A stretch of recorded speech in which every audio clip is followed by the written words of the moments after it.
ನಮಸ್ಕಾರ ವೀಕ್ಷಕರೇ. ರಾಷ್ಟ್ರ ರಾಜಕಾರಣದಲ್ಲಿ ಕಾಂಗ್ರೆಸ್ ವೀಕ್ ಆಗ್ತಾ ಇದೆ. ಇದು ಆಗಾಗ ಚರ್ಚೆಯಾಗುವ ಹಾಗೂ ಪ್ರಸ್ತುತ ಚರ್ಚೆಯಲ್ಲಿರುವ ವಿಚಾರ.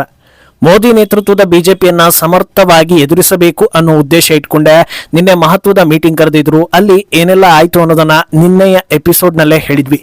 ಆದರೆ ಈಗ ಹುಟ್ಟಿಕೊಂಡಿರೋ ಹೊಸ ಪ್ರಶ್ನೆ, ಕಾಂಗ್ರೆಸ್ಗೆ ಮಾರಕವಾಗ್ತಾ ಇರುವ ಅಥವಾ ರಾಜಕೀಯವಾಗಿ ಶತ್ರು ಯಾರು ಅನ್ನೋದು.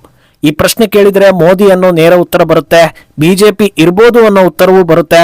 ತೀರಾ ಆಳಕ್ಕೆ ಹೋದ್ರೆ ಬಹುಶಃ ರಾಹುಲ್ ನಾಯಕತ್ವನಾ ಅನ್ನೋ ಉತ್ತರ ಕೂಡ ಬರ್ಬೋದು. ಆದರೆ ಬಹಳ ಸೂಕ್ಷ್ಮವಾಗಿ ಗಮನಿಸಿದಾಗ್ಲೇ ಕಾಂಗ್ರೆಸ್ಗೆ ಕಾಡ್ತಾ ಇರೋ ಅಸಲಿ ಸಮಸ್ಯೆ ಹಾಗೂ ಅಸಲಿ ಶತ್ರು ಯಾರು ಅನ್ನೋದು ಗೊತ್ತಾಗ್ತಾ ಹೋಗೋದು. ಇದು ಭವಿಷ್ಯದಲ್ಲಿ ಕಾಂಗ್ರೆಸ್ ಪೊಸಿಷನ್ ಏನು ಅನ್ನೋದನ್ನ ಕೂಡ ಹೇಳ್ತಾ ಇದೆ. ಇದೆಲ್ಲವನ್ನ ಒನ್ ಬೈ ಒನ್ ವಿವರಿಸ್ತಾ ಹೋಗ್ತೀವಿ. ಈ ವಿಡಿಯೋವನ್ನ ತಪ್ಪದೆ ಕೊನೆ ತನಕ ನೋಡಿ. ಅದಕ್ಕೂ ಮುನ್ನ ಮೀಡಿಯಾ ಮಾನ್ಸ್ಟರ್ ಚಾನಲ್ ಅನ್ನ ತಪ್ಪದೆ ಸಬ್ಸ್ಕ್ರೈಬ್ ಮಾಡಿ. ಎಸ್, ರಾಜಕೀಯದಲ್ಲಿ ಅಧಿಕಾರ ಅನ್ನೋದು ಯಾರಿಗೂ ಪರ್ಮನೆಂಟ್ ಅಲ್ಲ. ತಮ್ಮದೇ ಕುಟುಂಬದ ಕೈಯಲ್ಲಿ ಇಡೀ ದೇಶ ಇರಬೇಕು ಅಂತ ಸಾಕಷ್ಟು ರಣತಂತ್ರ ಮಾಡಿದ್ರು. ಈಗ ಗಾಂಧಿ ಕುಟುಂಬದ ಕೈಯಿಂದ ಭಾರತ ತಪ್ಪಿ ಹೋಗಿ 12 ವರ್ಷಗಳು ಕಳೆದಿವೆ. ಆಲದ ಮರದ ರೀತಿಯಲ್ಲಿದ್ದ ಕಾಂಗ್ರೆಸ್ ಅನ್ನ ಎದುರಿಸೋದಕ್ಕೆ ಬಿಜೆಪಿ ಏಕಾಂಗಿ ಹೋರಾಟ ಮಾಡಲಿಲ್ಲ. ಅವರು ಕೂಡ ಸಮಾನ ಮನಸ್ಕರನ್ನ ಹುಡುಕಿದ್ರು.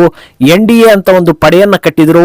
ಹಲವು ವರ್ಷಗಳ ಕಾಲ ವಿಪಕ್ಷದಲ್ಲಿ ಕೂತೆ ರಾಜಕೀಯ ಮಾಡಿದ್ರು. ಹಾಗೋ ಹೀಗೋ ವಾಜಪೇಯಿ ಅಂತ ಮುತ್ಸದ್ದಿ ನಾಯಕರು PM ಆಗೋ ಲೆವೆಲ್ಗೆ ಬೆಳೆದ್ರು. ನಂತರ ಮತ್ತೆ ಅಧಿಕಾರ ಕೈಪಾಲಾಯಿತು. ಈಗ ಮತ್ತೊಮ್ಮೆ ಬಿಜೆಪಿ ಬಲಿಷ್ಠವಾಗಿ ಕೇಂದ್ರದಲ್ಲಿ ಕೂತಿದೆ. ಈಗ ಬಿಜೆಪಿ ಮೈತ್ರಿಕೂಟವನ್ನ ಮಣಿಸೋದಕ್ಕೆ ಕಾಂಗ್ರೆಸ್ ಕೂಡ ಒಕ್ಕೂಟವನ್ನ ರಚಿಸಿಕೊಂಡಿದೆ. ಆದರೆ ಕಾಂಗ್ರೆಸ್ ಪಾಲಿಗೆ ಒಕ್ಕೂಟವೇ ದೊಡ್ಡ ಶತ್ರು ಅಂತ ಹೇಳಿದ್ರೆ ಅಚ್ಚರಿ ಆದ್ರೂ ಅದು ಸತ್ಯವೇ. ಯಾಕೆ, ಹೇಗೆ ಅನ್ನೋದನ್ನ ಒನ್ ಬೈ ಒನ್ ನೋಡ್ತಾ ಹೋದ್ರೆ ಉತ್ತರಗಳು ಸಿಗ್ತಾ ಹೋಗುತ್ತೆ. 2014 ಎಲೆಕ್ಷನ್ಗೂ ಮುನ್ನವೇ ಆಡಳಿತ ವಿರೋಧಿ ಅಲೆ ಯಾವ ಮಟ್ಟದಲ್ಲಿದೆ ಅನ್ನೋದು ಕಾಂಗ್ರೆಸ್ಗೆ ಅರಿವಾಗಿತ್ತು. ಅಲ್ಲದೆ ಹಿಂದಿನ 10 ವರ್ಷ ಆಡಳಿತ ನಡೆಸಿದ್ದು ಮೈತ್ರಿ ಬಲದಿಂದಲೇ ಅನ್ನೋದು ಗೊತ್ತಿದ್ರು. ಪಕ್ಷದ ಲೆಜಸಿ ಹಾಗೂ ಭಾರತೀಯರ ಮೇಲಿನ ನಂಬಿಕೆಯಿಂದ 2014 ಎಲೆಕ್ಷನ್ಗೆ ದೊಡ್ಡ ಮಟ್ಟದಲ್ಲೇ ಇಳಿದ್ರು. ಅಂದ್ರೆ 573 ಕ್ಷೇತ್ರಗಳ ಪೈಕಿ ಮೈತ್ರಿ ಸೀಟ್ ಹಂಚಿಕೆ ಬಳಿಕ 464 ಕ್ಷೇತ್ರಗಳಲ್ಲಿ ಕಾಂಗ್ರೆಸ್ ಸ್ಪರ್ಧೆ ಮಾಡಿತ್ತು. ಆದರೆ 2014 ಅಬ್ ಕಿ ಬಾರ್ ಮೋದಿ ಸರ್ಕಾರ ಅನ್ನೋದನ್ನೇ ನಿಜ ಮಾಡಿಬಿಡ್ತು. ಅಲ್ಲಿಂದ 2019ಕ್ಕೆ ಹೋಗುವಾಗ ಕಾಂಗ್ರೆಸ್ ಸ್ಪರ್ಧಿಸಿದ್ದ ಸೀಟ್ಗಳ ಸಂಖ್ಯೆ 421ಕ್ಕೆ ಕುಸಿದಿತ್ತು. ಕಾರಣ, ಸಾಕಷ್ಟು ಕ್ಷೇತ್ರಗಳನ್ನ ಮಿತ್ರರಿಗೆ ಬಿಟ್ಟು ಕೊಟ್ಟಿದ್ದು. ಅದು ಕಾಂಗ್ರೆಸ್ ಮೈತ್ರಿ ಬಲದಲ್ಲೇ ಅಖಾಡಕ್ಕೆ ಇಳಿತಾ ಇದೆ ಅನ್ನೋದನ್ನ ತೋರಿಸಿತ್ತು. ಆದರೆ 2019 ಕಾಂಗ್ರೆಸ್ ಪಾಲಿಗೆ ದುಬಾರಿ ಆಯಿತು. ಅದು ಕಳೆದುಕೊಂಡಿದ್ದಕ್ಕಿಂತಲೂ ಹೆಚ್ಚಿನದನ್ನ ಬಿಜೆಪಿ ಗಳಿಸುವಂತಾಗಿತ್ತು. ನಂತರ 2024 ಎಲೆಕ್ಷನ್ಗೆ ಬರುವಾಗ ಕಾಂಗ್ರೆಸ್ ಸ್ಪರ್ಧೆಗೆ ಇಳಿದಿದ್ದು ಕೇವಲ 328 ಸೀಟ್ಗಳಲ್ಲಿ. ಉಳಿದ ಸೀಟ್ ಎಲ್ಲಿ ಹೋದ್ವು ಅಂದ್ರೆ ಮತ್ತದೇ ಮೈತ್ರಿ ಪಕ್ಷಗಳು, ಹೊಸ ಲೆಕ್ಕಾಚಾರ, ಹೊಸ ಸ್ಟ್ರಾಟಜಿ, ಜೇಬು ಖಾಲಿ ಅನ್ನೋ ಪರಿಸ್ಥಿತಿ. ಕಳೆದ 3 ಅವಧಿಗಳಲ್ಲಿ ಕಾಂಗ್ರೆಸ್ 136 ಸೀಟ್ಗಳ ಕುಸಿತ ಕಂಡಿದೆ. ಈಗ ಇರೋ ಪರಿಸ್ಥಿತಿಯಲ್ಲಿ ಮುಂದಿನ ಎಲೆಕ್ಷನ್ಗೆ ಹೋಗುವಾಗ್ಲೂ ಮತ್ತೆ ಕ್ಷೇತ್ರಗಳ ಪೂರ್ವಾಪರ ನೋಡೋ ಕೆಲಸ ಆಗುತ್ತೆ. ಮಿತ್ರ ಪಕ್ಷಗಳು ಡಿಮ್ಯಾಂಡ್ ಮಾಡುತ್ತವೆ. ಅಂತಿಮವಾಗಿ ಕಾಂಗ್ರೆಸ್ ಇನ್ನೂ ಹೆಚ್ಚು ಸೀಟ್ ಬಿಟ್ಟುಕೊಡೋ ಹಂತಕ್ಕೆ ಹೋಗಿ ನಿಲ್ಲುತ್ತೆ. ಇದು ಕಾಂಗ್ರೆಸ್ಗೆ ಮಿತ್ರ ಪಕ್ಷಗಳೇ ಪ್ರಮುಖ ಶತ್ರು ಅನ್ನೋದಕ್ಕೆ ಮೊದಲ ಸ್ಪಷ್ಟ ಉದಾಹರಣೆ. ಅರೆ, ಇದರಲ್ಲೇನಿದೆ, ಬಿಜೆಪಿ ಆದ್ರೂ ಅಷ್ಟೇ ಮೈತ್ರಿ ಮಾಡಿಕೊಳ್ಳುವಾಗ ಕೆಲವೊಂದು ಕಾಂಪ್ರಮೈಸ್ ಮಾಡಿಕೊಳ್ಳಲೇಬೇಕು. ಆಯಾ ರಾಜ್ಯಗಳ ಬಲಿಷ್ಠರ ಮುಂದೆ ತಲೆ ಬಾಗಲೇಬೇಕು. ಅದನ್ನೇ ಇವರೂ ಕೂಡ ಮಾಡ್ತಾ ಇದ್ದಾರೆ ತಾನೇ ಅನ್ನೋ ಉತ್ತರ ಬರಬಹುದು. ಆದರೆ ಮುಂದಿನ ಹಂತಕ್ಕೆ ಹೋಗುವಾಗ ಈ ಬಗ್ಗೆ ಇನ್ನೂ ಕ್ಲಾರಿಟಿ ಸಿಗ್ತಾ ಹೋಗುತ್ತೆ. ಈ ರೀತಿ ಹೆಚ್ಚುವರಿ ಸೀಟ್ ಬಿಟ್ಟುಕೊಡೋದನ್ನ ಗೆಲುವಿಗಾಗಿ ತ್ಯಾಗ ಅನ್ನೋ ರೀತಿ ಬಿಂಬಿಸಬಹುದು. ಆದರೆ ವಾಸ್ತವದಲ್ಲಿ ಇದು ಕಾಂಗ್ರೆಸ್ಗೆ ಮಾರಕ. ಯಾಕಂದ್ರೆ ಒಕ್ಕೂಟವನ್ನ ಲೀಡ್ ಮಾಡಬೇಕು ಅಥವಾ ಮಾಡ್ತೀನಿ ಅನ್ನೋ ಪಕ್ಷ, ಅದರಲ್ಲೂ ನ್ಯಾಷನಲ್ ಪಾರ್ಟಿ ಅಂತ ಗುರುತಿಸಿಕೊಂಡಿರೋ ಪಕ್ಷ, ಕ್ಷೇತ್ರಗಳನ್ನ ಬಿಟ್ಟುಕೊಡುವಾಗ ಒಂದು ಲಿಮಿಟೇಷನ್ ಹಾಕೊಂಡಿರ್ಬೇಕು. ಇವತ್ತು ಯಾವೆಲ್ಲ ಕ್ಷೇತ್ರಗಳನ್ನ ಕಾಂಗ್ರೆಸ್ ಮಿತ್ರರಿಗೆ ಬಿಟ್ಟು ಕೊಟ್ಟಿದೆಯೋ ಅದೆಲ್ಲಾ ಕ್ಷೇತ್ರಗಳಲ್ಲೂ ಒಂದು ಕಾಲದಲ್ಲಿ ಆಡಳಿತ ನಡೆಸಿದ್ದು ಕಾಂಗ್ರೆಸ್ಸೇ. ಆದ್ರೂ ಅದನ್ನ ಮತ್ತೆ ರೀಗೇನ್ ಮಾಡ್ತೀವಿ ಅಂತ ಪಟ್ಟು ಹಿಡಿದು ಮಿತ್ರರನ್ನ ಸುಧಾರಿಸೋದಕ್ಕೆ ಆಗಿಲ್ಲ ಅಂದಾಗ ಅದು ಮೈತ್ರಿ ಬಲಿಷ್ಠ ಅನ್ನೋ ರೀತಿ ಅಲ್ಲದೆ ಮೈತ್ರಿ ಕುಸಿತಾ ಇದೆ ಅನ್ನೋ ರೀತಿಯ ವ್ಯಾಖ್ಯಾನಕ್ಕೆ ದಾರಿ ಮಾಡಿಕೊಡುತ್ತೆ. ಇನ್ನೊಂದು, ಈ ತ್ಯಾಗ ಒನ್ ಸೈಡೆಡ್ ಆಗ್ತಾ ಇದೆಯೇ ಹೊರತು ಮತ್ತೊಂದು ಕಡೆಯಿಂದ ಬರ್ತಾ ಇಲ್ಲ. ಅಂದ್ರೆ ಸೀಟ್ ಬಿಟ್ಟುಕೊಡೋದಕ್ಕೆ ಕಾಂಗ್ರೆಸ್ ತೋರಿಸ್ತಾ ಇರೋ ಉದಾರತೆ ಮಿತ್ರರ ಕಡೆಯಿಂದ ಬರ್ತಾ ಇಲ್ಲ ಅನ್ನೋದು. ಇವತ್ತು ಬದಲಾದ ಪರಿಸ್ಥಿತಿಯಲ್ಲಿ ಮತ್ತೊಮ್ಮೆ ಮಮತಾ ಬ್ಯಾನರ್ಜಿ ಕಾಂಗ್ರೆಸ್ ಬುಡಕ್ಕೆ ಬಂದು ನಿಲ್ಲುವಂತಾಗಿದೆ. ಆದರೆ ಇದೇ ಮಮತಾ ಬ್ಯಾನರ್ಜಿ ಕಳೆದ ಎಲೆಕ್ಷನ್ಗಳಲ್ಲಿ ಕಾಂಗ್ರೆಸ್ ಅನ್ನ ತಿರಸ್ಕರಿಸಿದ್ರು. 42 ಲೋಕಸಭಾ ಸೀಟ್ಗಳ ಪೈಕಿ ಕೇವಲ 2 ಸೀಟ್ ಮಾತ್ರ ಕಾಂಗ್ರೆಸ್ಗೆ ಬಿಟ್ಟುಕೊಟ್ಟು ಬೇಕಾದ್ರೆ ಬನ್ನಿ, ಇಲ್ಲ ಅಂದ್ರೆ ಬೇಡ ಅನ್ನೋ ರೀತಿಯ ಮೆಸೇಜ್ ಕೊಟ್ಟಿದ್ರು. ಇದು ತಮ್ಮ ರಾಜ್ಯದಲ್ಲಿ ಕಾಂಗ್ರೆಸ್ ಬೆಳೆಯೋದಕ್ಕೆ ಇಷ್ಟ ಇಲ್ಲ, ಆದ್ರೆ ನ್ಯಾಷನಲ್ ಲೆವೆಲ್ ನಲ್ಲಿ ಮಾತ್ರ ಕಾಂಗ್ರೆಸ್ ಜೊತೆಗೆ ಇರಲಿ ಅನ್ನೋ ರೀತಿಯ ಮನಸ್ಥಿತಿ ತೋರಿಸಿತು. ಇದಕ್ಕೂ ಅಧ್ವಾನ ಅಂದ್ರೆ ಅದು ಪಂಜಾಬ್ ಹಾಗೂ ಕೇರಳದಲ್ಲಿ.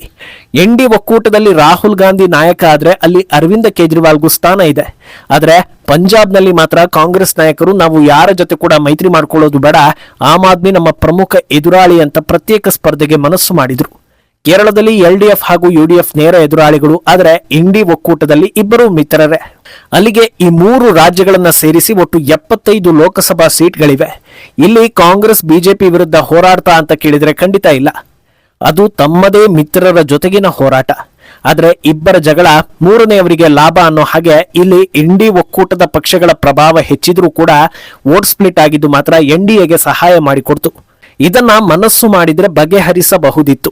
ಆದ್ರೆ ಯಾಕೆ ಬಗೆಹರಿಸಲಿಲ್ಲ ಅಂತ ಕೇಳಿದ್ರೆ ಈ ಯಾವುದೇ ರಾಜ್ಯದಲ್ಲಿ ಅಲ್ಲಿನ ಪ್ರಮುಖ ನಾಯಕರಿಗೆ ಕಾಂಗ್ರೆಸ್ ವಿಸ್ತರಿಸೋದಕ್ಕೆ ಇಷ್ಟ ಇಲ್ಲ.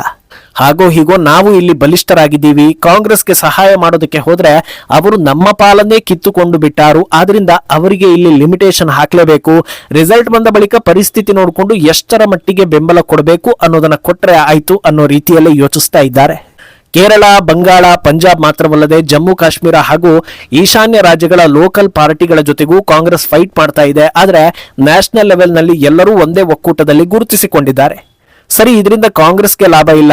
ಇತರೆ ಪಕ್ಷಗಳು ಇಷ್ಟೊಂದು ಕಡೆಗಣಿಸಿದ್ರು ಮತ್ತೆ ಕಾಂಗ್ರೆಸ್ ಬೆಂಬಲ ಪಡೆಯೋದು ಯಾಕೆ ಅಂತ ಕೇಳಿದ್ರೆ ಮತ್ತದೇ ಲೆಜಸಿ. ಕಾಂಗ್ರೆಸ್ ಅನ್ನೋದು ಹಳೆಯ ಪಕ್ಷ, ಅದಕ್ಕೊಂದು ಬ್ರ್ಯಾಂಡ್ ಇದೆ, ಫಿಕ್ಸ್ಡ್ ವೋಟರ್ಗಳಿದ್ದಾರೆ, ಅವರ ಜೊತೆಗೆ ಗುರುತಿಸಿಕೊಂಡ್ರೆ ಒಂದು ತೂಕ ಇರುತ್ತೆ, ಫಂಡಿಂಗ್ ಸಪೋರ್ಟ್ ಸಿಗುತ್ತೆ. ಲೋಕಸಭೆಯಲ್ಲಿ ಎಲ್ಲಾ ಲೋಕಲ್ ಪಕ್ಷಗಳಿಗಿಂತ ಕಾಂಗ್ರೆಸ್ ನಂಬರ್ ಹೆಚ್ಚು ಇರೋದ್ರಿಂದ ಅವರ ಜೊತೆಗೆ ಸೇರ್ಕೊಂಡಾಗ ಒಂದು ಒಳ್ಳೆಯ ನಂಬರ್ ಮೂಲಕ ಗುರುತಿಸಿಕೊಳ್ಳಬಹುದು ಅನ್ನೋ ಆಸೆ. ಆದ್ರೆ ಇಷ್ಟಾಗಿಯೂ ಯಾಕೆ ಲಿಮಿಟ್ ಹಾಕ್ತಾರೆ ಅಂದ್ರೆ ಅಲ್ಲಿ ವೋಟ್ ಬ್ಯಾಂಕ್ ಪ್ರಮುಖ ವಿಷಯ ಆಗುತ್ತೆ. ಇವತ್ತು ಕಾಂಗ್ರೆಸ್ನಿಂದ ಹಿಡಿದು ND ಒಕ್ಕೂಟದಲ್ಲಿ ಯಾವುದೇ ಪಕ್ಷವನ್ನ ತೆಗೆದು ನೋಡಿದ್ರು ಅವರಿಗೆ ಪ್ರಮುಖ ಬಲವೇ ನಾನ್ ಹಿಂದೂ ವೋಟ್ಗಳು. ದೊಡ್ಡ ಸಂಖ್ಯೆಯಲ್ಲಿ ಹಿಂದೂಗಳು ಬಿಜೆಪಿ ಕಡೆ ನಿಂತಿದ್ದಾರೆ. ಬಿಜೆಪಿ ಇಷ್ಟ ಇಲ್ಲ ಅನ್ನೋ ಹಿಂದೂಗಳು ಮಾತ್ರ ಬೇಡ ಅಂದ್ರೂ ನಮ್ಮ ಪಕ್ಷಗಳಿಗೆ ವೋಟ್ ಹಾಕ್ತಾರೆ.